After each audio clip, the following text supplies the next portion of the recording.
بن سکیں گے۔ اراکین منتظمہ، آج اس موقع پر ہم لوگ اپنے صوبہ مہاراشٹر کے لیے صدر، نائبین صدور اور خازن کے انتخاب کے لیے جمع ہوئے۔ ہماری جماعت ایک دستوری جماعت ہے اور دستور کے مطابق ہی ہمارے تمام امور انجام دیے جاتے ہیں۔ آج اس مجلس میں بات کی ابتدا دستور سے ہوئی اور کسی کا نام پیش کیا جائے اس سے پہلے میں نے کچھ کہنا چاہا تھا، تو مجھے یہ جواب دیا گیا کہ نام پیش کیے جانے سے پہلے کسی کے کچھ کہنے کا موقع یا بات کہنے کی اجازت دستور میں نہیں۔ میں نے اس بات کو قبول کیا کہ جب یہ دستور ہے تو ہماری جماعت دستوری ہے، دستور کا اہتمام، دستور کو ماننے کا اہتمام ہونا چاہیے۔ لیکن دوسری غیر دستوری بات کی جا رہی ہے کہ صدر محترم کو یہ پسند ہے کہ وہ ایسا کوئی شخص جس کا سیاست سے تعلق ہو وہ ہماری جماعت کا صدر نہ رہے۔ میں مفتی معصوم ثاقب صاحب سے پوچھنا چاہوں گا کہ کیا یہ دستور میں ہے؟ ہمارا دستور یہ ہے کہ ہماری جماعت سے تعلق رکھنے والا کوئی بھی شخص کسی بھی سیاسی جماعت سے تعلق رکھ سکتا ہے، شرط یہ ہے کہ وہ سیاسی جماعت فرقہ پرست نہ ہو۔ یہ ہمارے دستور میں ہے۔ آپ دستور کی دہائی دیتے ہیں، دستور کے خلاف بات صدر محترم کی طرف منسوب کر کے کہ صدر محترم کی پسند ہے۔ میں ایسا مانتا ہوں کہ دستور سے اوپر کوئی نہیں ہوتا۔ دستور دستور ہے، اور مولانا بدر الدین اجمل کا حوالہ دینا ان کا عمل ہمارے لیے دستور نہیں ہے، کسی اور کا حوالہ دینا دستور نہیں ہے۔ میں اپنی بات رکھنا چاہتا تھا، شاید بدگمانی ہوگی تو دستور کا حوالہ دے کر کے مجھے روکا گیا۔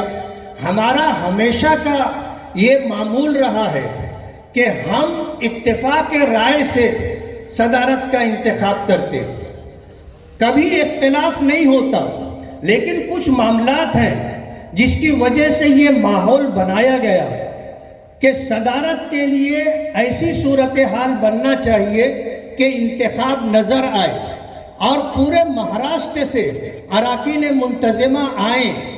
اور اس کا پس منظر یہ تھا کہ سوشل میڈیا پر اور پورے مہاراشٹر میں مالیات کو لے کر کے جو الزامات در الزامات کا سلسلہ ہے، اس کے پیش نظر پوری ریاست بے چین ہے۔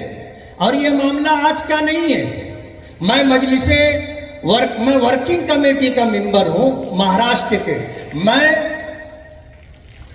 مرکز کی جو ہے ورکنگ کمیٹی کا ممبر ہوں، جیسا مفتی معصوم صاحب جنرل سیکریٹری مرکزی جمعیت سے انہوں نے اس بات کا اظہار کیا، تو میری بات سننا چاہیے تھا۔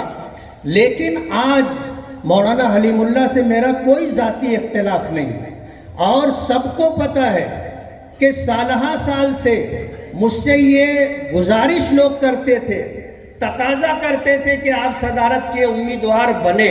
میں نے ہمیشہ معذرت کی، اللہ نے مجھے جو دیا ہے میرے لیے اسی کو سنبھالنا مشکل ہے۔ مہاراشٹر جیسی ریاست کی صدارت کا سنبھالنا میرے لیے دیانت کی بات یہ ہے کہ ممکن نہیں تھا، میں نے ہمیشہ معذرت کی۔ لیکن آج ہماری جمعیت پر مالیات کو لے کر کے جو الزامات در الزامات کا سلسلہ ہے اس کا تصفیہ ہونا چاہیے۔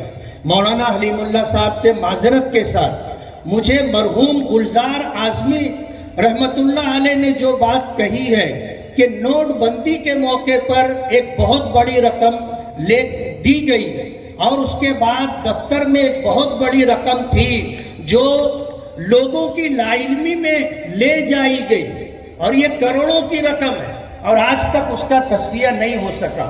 مولانا حلیم اللہ صاحب سے میری کوئی ذاتی دشمنی نہیں ہے، لیکن میں جماعت کا ایک ورکر ہونے کی حیثیت سے آپ کو یہ بتانا چاہتا ہوں کہ ہم 1 روپیہ 5 روپیہ 100 روپیہ 1000 روپیہ لاکھ روپیہ لوگوں سے اکٹھا کرتے ہیں اور جمعیت کو لا کر کے دیتے ہیں۔ اگر حساب و کتاب میں شفافیت نہیں ہے تو میرا یہ عقیدہ اور ایمان ہے کہ عند اللہ ہم سے باز پرس ہوگی۔ ہم اگر مالیات کے سلسلے میں کہیں بھی خرد و برد کے مرتکب ہوں گے اور ہماری جماعت پر الزامات لگایا گیا، ریاست جانے دیجئے، منتظمہ جانے دیجئے، میں ورکنگ کمیٹی کا ممبر ہوں، ہمیں بھی مطمئن نہیں کیا گیا، ہم سے بھی چھپایا گیا۔ ہم نے بار بار تقاضے پر ایک مرتبہ ورکنگ کمیٹی میں بات رکھی، گول مول جواب دیا گیا۔ مالیات کے سلسلے میں اگر مولانا حلیم اللہ صاحب کے متعلق اس طرح کی بات ہے تو میں مولانا مفتی معصوم ثاقب صاحب سے یہ کہنا چاہتا ہوں کہ دستور میں یہ بات ہے کہ اگر کسی کے اوپر مالیات کے تعلق سے الزام ہے تو جب تک اس کا تصفیہ نہ ہو جائے اسے جماعت کا کوئی عہدہ نہیں دیا جا سکتا، اور یہ غیر دستوری بات ہے۔ اس لیے میں نے اپنا فرض ادا کیا، میری ذمہ داری تھی، میں نے پوری کی۔ کل قیامت کے دن میں اللہ کے یہاں جواب دہ نہیں رہوں گا، جواب دہی آپ کی ہوگی۔ السلام علیکم ورحمۃ اللہ۔ بھائی دیکھیے، سن لیں۔